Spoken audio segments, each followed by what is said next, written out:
जो दिव्य विभूतियां प्रकट होती हैं संतों में, साधकों में, योग को 8 अंग में वर्णन किया गया है, अष्टांग योग। उसमें सबसे पहला आता है यम, नियम।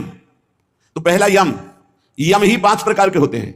अहिंसा, मन वाणी शरीर से किसी को दुख ना पहुंचाना, सत्य, वचन से सत्य, आचरण सत्य और मनन सत्य। जिसकी मन वाणी और आचरण एक होते हैं उसे योगी कहते हैं। जिसके मन में कुछ और, वचन में कुछ और, क्रियाएं कुछ और, वो भोगी होता है, संसारी। आस्ते, किसी के चोरी न करना, और ब्रह्मचर्य, अपरिग्रह, ये यम है पहला, योग का पहला यम है ये। यम 5 प्रकार, अहिंसा, सत्य, आस्ते, ब्रह्मचर्य, अपरिग्रह। और नियम, शौच, शरीर की पवित्रता, इंद्रियों की पवित्रता, मन की पवित्रता, विचार की पवित्रता, संतोष, जैसी परिस्थिति है, कभी घी घना, कभी मुट्ठी भर चना, कभी वो भी ना बना, तपस्या, काम, क्रोध, लोभ, मोह, मद, मत्सर, इनके ताप को, अंदर की जलन को चुपचाप मौन होकर सह जाना, स्वाध्याय शास्त्रों का, ईश्वर प्रणिधान, अपने इष्ट पर दृढ़ निश्चय, ये नियम है। अष्टांग योग की शुरुआत ही इसी से होती है। यम, नियम, फिर प्राणायाम, प्रत्याहार, ध्यान, धारणा, समाधि। जिसकी नींव में यम नियम है वही अष्टांग योग के महल को खड़ा कर पाता है, और वही यम नियम की परम सिद्धियों को प्राप्त होता है। आजकल जैसा लिखा है, यम नियम से कोई मतलब नहीं, योग का ढोंग किया जाता है। यम नियम ही अहिंसा, सत्य, आस्ते, ब्रह्मचर्य, अपरिग्रह, यम, शौच, संतोष, तपस्या, स्वाध्याय, ईश्वर प्रणिधान, यही पूर्णता को प्रदान कर देंगे। ये बिल्कुल नहीं होते। इसलिए मान सम्मान रुपया की प्राप्ति के लिए योग का झूठा नाटक हो सकता है, लेकिन परमात्म समाधि में प्राप्त होने के लिए जो योग है वो यम नियम से प्रारंभ होता है। जिसके जीवन में यम ही नहीं है, नियम नहीं है, वो कैसे योगी हो सकता है? किसी भी मार्ग का पथिक हो, ये दो तो होते ही हैं सब में, यम और नियम। चाहे वो किसी भी मार्ग का, किसी भी संप्रदाय का हो, अगर अहिंसा, सत्य, आस्ते, ब्रह्मचर्य, अपरिग्रह, शौच, संतोष, तपस्या, स्वाध्याय, ईश्वर प्रणिधान नहीं तो है क्या फिर जीवन में? सच्चे बनो, नकली मत बनो। आचरणों की सत्यता ही साधुता की प्रमाणता है। तुम्हारे आचरण कैसे हैं? परम तत्व अनादि है, एक है, सर्वव्यापी है, सर्वाधार है, सर्वनियंता है, सर्वमय है, सर्वमय है।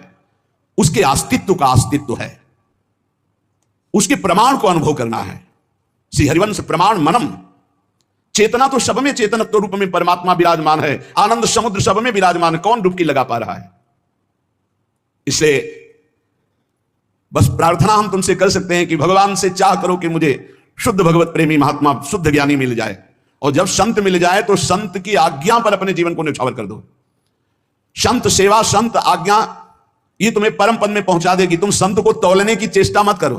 तुम्हारे पास तराजू नहीं। कबाड़ तोड़ने वाले से सोना चांदी हीरा जवाहरात नहीं तोले जाते। तुम्हारी बुद्धि कबाड़ है जो त्रिगुण माया से युक्त है। त्रिगुणातीत स्थिति वाले महात्माओं को क्या जान पाओगे?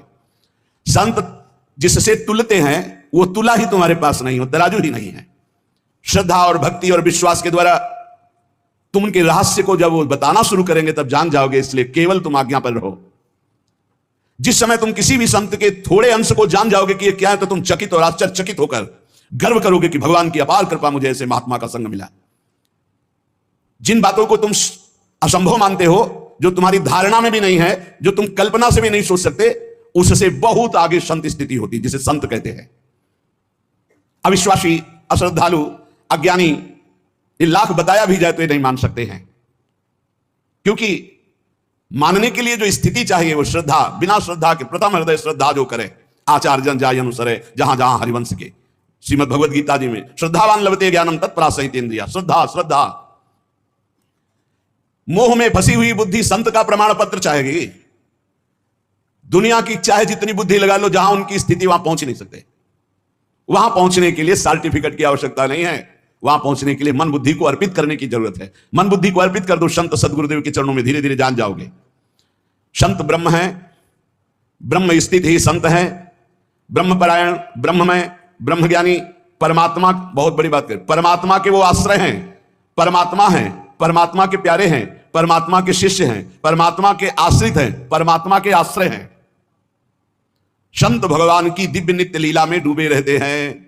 संत भगवान की नित्य लीला के यंत्र है। भगवान उनके लीला में हृदय में बैठकर लीला करते हैं। ऐसे संत जिसको प्राप्त हो जाते हैं, फिर भगवान की प्राप्ति के लिए उसे कोई प्रयत्न नहीं करना पड़ता। भगवान की अमोघ दया से ऐसे संत मिलते हैं। संतों का मिलन, संतों की दृष्टि भगवान से भी मिलन से बढ़ करके है, क्योंकि भगवान के प्रेम की बात भगवान कभी अपने मुख से वर्णन नहीं करते। जैसे कहा गया भगवान के मिलने से भी बढ़कर भगवत प्रेमी महात्मा का मिलन है। तो भगवान के समीप उद्धव जी थे पर प्रेमी नहीं हुए, जब गोपीजनों से मिले तब प्रेमी हुए।